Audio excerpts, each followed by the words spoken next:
रानी नहाकर अपने महल की छत पर बाल सुखाने के लिए गई। उसके गले में एक हीरों का हार था, जिसे उतार कर वहीं आले पर रख दिया और बाल संवारने लगी। इतने में एक कौवा आया। उसने देखा कि कोई चमकीली चीज है तो उसे लेकर उड़ गया। एक पेड़ पर बैठकर उसे खाने की कोशिश की, पर खा न सका। कठोर हीरों पर मारते मारते चोंच दुखने लगी। अंतत हार को उसी पेड़ पर लटकता छोड़कर वह उड़ गया। जब रानी के बाल सूख गए तो उसका ध्यान अपने हार पर गया, पर वह तो वहां था ही नहीं। इधर उधर ढूंढा, परंतु हार गायब। रोती धोती वह राजा के पास पहुंची। बोली कि हार चोरी हो गई है, उसका पता लगाइए। राजा ने कहा, चिंता क्यों करती हो, दूसरा बनवा देंगे। लेकिन रानी मानी नहीं, उसे उसी हार की रट थी।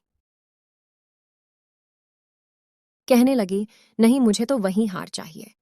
अब सब ढूंढने लगे, पर किसी को हार मिले ही नहीं। राजा ने कोतवाल को कहा, मुझको वह गायब हुआ हार लाकर दो। कोतवाल बड़ा परेशान, कहाँ मिलेगा।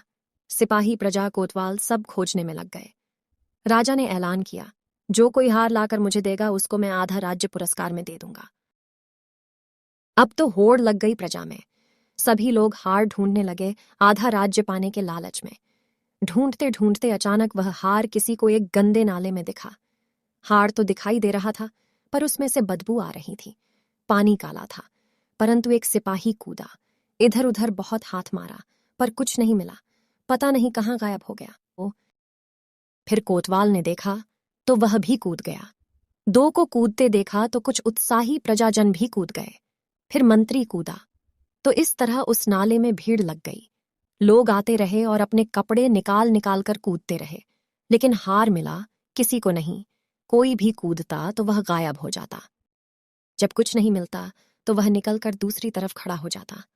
सारे शरीर पर बदबूदार गंदगी, भीगे हुए खड़े हैं।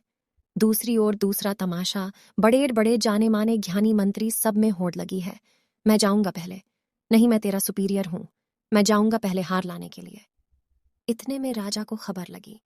उसने सोचा, क्यों ना मैं ही कूद जाऊं उसमें, आधे राज्य से हाथ तो नहीं धोना पड़ेगा। तो राजा भी कूद गया।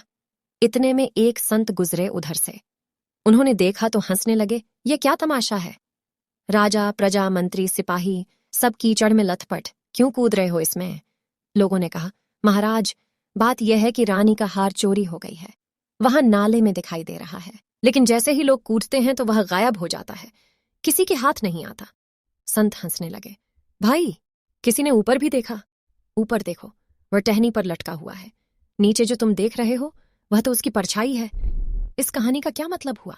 जिस चीज की हमको जरूरत है, जिस परमात्मा को हम पाना चाहते हैं, जिसके लिए हमारा हृदय व्याकुल होता है, वह सुख, शांति और आनंद रूपी हार क्षणिक सुखों के रूप में परछाई की तरह दिखाई देता है, और ये महसूस होता है कि इसको हम पूरा कर लेंगे।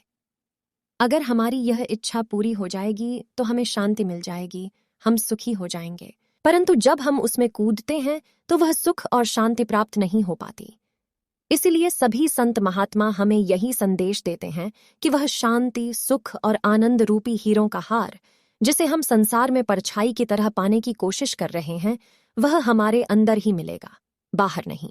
अगर आपको हमारी ये वीडियो अच्छी लगी हो तो कृपया चैनल को सब्सक्राइब और लाइक जरूर करें। धन्यवाद।